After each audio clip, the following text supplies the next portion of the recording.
Hello and welcome to Books, History and Cups of Tea with me, Chrissy Parker. How are you doing? So today we have a different mug. Trying not to spill the tea, we have a Zakynthos mug today, which is very exciting. So it's the Greek island of Zakynthos if you aren't aware of it. But let me put that down before I do spill it. So today we're going to talk about history, because we are Books, History and Cups of Tea. So this is based on a reader question. Okay, so the reader question is, why do you write about history? Okay, so this goes back many years ago to when I was at school, and I loved history. I loved everything about it. And when I did that careers meeting, remember you used to have those careers meetings where you sit there with a person, they go, what would you like to do when you leave school? And my response was, well, I want to be an actress or an archaeologist, which is slightly random. But basically, I loved history and I loved the creative arts. So those were my two things. And my careers teacher said, well, actually, I think, people like you sort of generally go on to be a nurse or a secretary or an administrator. It's like, no, I want to be an actress or an archaeologist. So I went off and did loads of my own research. And at the time, in order to be an archaeologist, my grades would have had to have been much better. It would have been many years of training. I just wasn't able to do it. It would have been very expensive. For many reasons, I just couldn't do it. So I went into the creative arts. So I went and I started work at a place called the Bristol Hippodrome Theatre in Bristol, where I lived and worked. And I worked my way up within the theatre. I ended up backstage, sort of doing wardrobe. But during that time, I did a diploma in performing arts and stage management. And very quickly, I realised that I didn't want to be an actress after all. But I loved the other aspects. I love being behind the scenes. I love dealing with costumes. I love dealing with the lighting and the sound and the stage management and all that sort of stuff. So that's what I did.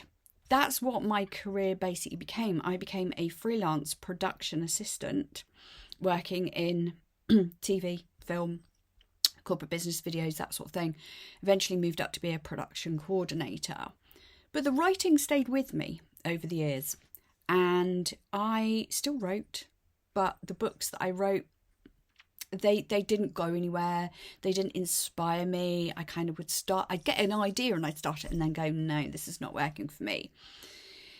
And then I got married to my husband and we went to this amazing place called Petra in Jordan. Now, this is the most stunning archaeological site in the world that you will ever see. Like, I put it up there next to everything you can see in Egypt. It is absolutely fascinating. Quite a short period of history, but it is the most stunning place. When you arrive, it's scrubby desert and it's right next to a town called Wadi Musa. And you kind of it's like this board, it says Petra National Park, and you kind of walk down this dusty dirt track thing. And it's just rocky outcrops and things. And you kind of go, well, there's not much here, is there? And you kind of go, oh, and just keep going. And then you start to see the occasional little building and the occasional thing, and it meanders down. And then you get to this big, massive set of rocks with this crack down the middle of it. And you walk down the crack. So this is the Sikh Gorge, or the Baba Sikh, as they call it. And you kind of go down and it's just these big towering stone cliffs and it's all, the rock is very pink, like browny pink. It's beautiful, which is why they call it the Rose Red City.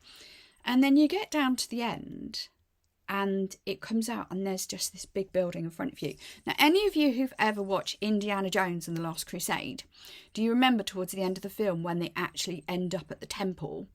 And the temple's got the 4 colonnades and everything, and they walk inside. That is the building that you see when you come out the end of the Sikh Gorge. It's called El Khazna, or the Treasury in English. And then you kind of go, wow, it was so worth it for this. This is amazing. And then you turn to your right, and it's just temples, all carved into the rock everywhere, buildings. You go down, there's a whole forum. Oh, there's an amphitheatre. and you just go, oh, that was so worth it. So I kind of went there with my husband, went there on our honeymoon. We had the most amazing time exploring Petra together. And then I came back and this little idea sparked in my head, this story and the history that I loved when I was a kid. I'd enjoyed history throughout my life, don't get me wrong, but it all just came flooding back. I went, ooh, I've got a great idea. I'm going to set a book in Petra, which is what I did. So I wrote this book, set it in Petra. It was called Nabatea. It's now out of print, so don't go and buy it because it's not available. But I am going to re-release it as Secrets Beneath the Sands very soon. So anyway, it's set in Petra. I think I've mentioned it on one of my previous videos. And to me, I suddenly found something that I wanted to write about. I had that spark, that inspiration, that kind of, I want to set books around things that happen in these incredible places. And then I can write about them. But also because I write about history, it means I need to do a little bit of research as well. Yes, I've been there, but sometimes things change. You know, I went there in 2000. So if I'm setting a book in 2025, what I saw in 2000 might have changed. A building might have fallen down, or there might be a different way to get there and things like that. So for me, I write about history because I love history. And I have found my niche within writing. So historical fiction is my thing, and I like to create books around these places. I have also written, mainly my focus is on ancient history, but I have written Among the Olive Groves and the follow-up books, one of which is going to be released very soon, which is set in World War II. And World War II has never been my kind of history. My kind of history is ancient history. You know, people who lived thousands of years ago. But more recently, I've started to enjoy the more, what they call the modern history. Historical fiction is anything that is 50 years ago or older. So yeah, you can write about World War II and it's historical fiction. And for me, when I went to Zakynthos, somebody told me something when I was on the island about something that happened during the war and also the Civil War. And that one little thing stayed with me. And I was like, I want to write a book about this. There must be a way to create a story around this. And then Greece was going through a very, very difficult time at the time with the financial crisis and everything. And I was like, I want to try and combine a book that is mainly about the history and the historical fiction and what happened to these people during the war. But I also want to show people that Greece is an amazing place to go and visit and support. So that's how Among the Olive Groves was born. And recently, I say recently because it's a project that's been going on for 10 years, I have been working on a non-fiction history book, which has been so exciting. And I've been co-writing this with a lovely lady called Louise Inc. or Louise Morphis. And basically, we're writing a book about the island of Zakynthos and its history. Because everybody is saying, oh, there's no history on Zakynthos, there's no sites on Zakynthos, everything's gone, you know, it's all about tourism now. They are so wrong, because everything that we have found, which is why it's taken 10 years, is utterly incredible.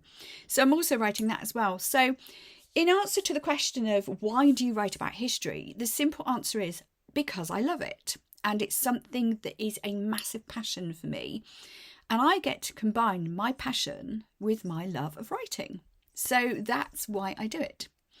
So anyway, thank you for joining me on Books, History and Cups of Tea today. I'm going to go away and drink this one before it gets too cold. I hope you have a great day wherever you are. Don't forget to head on over to my socials, check out my most recent posts, and thank you for subscribing. Take care. Bye.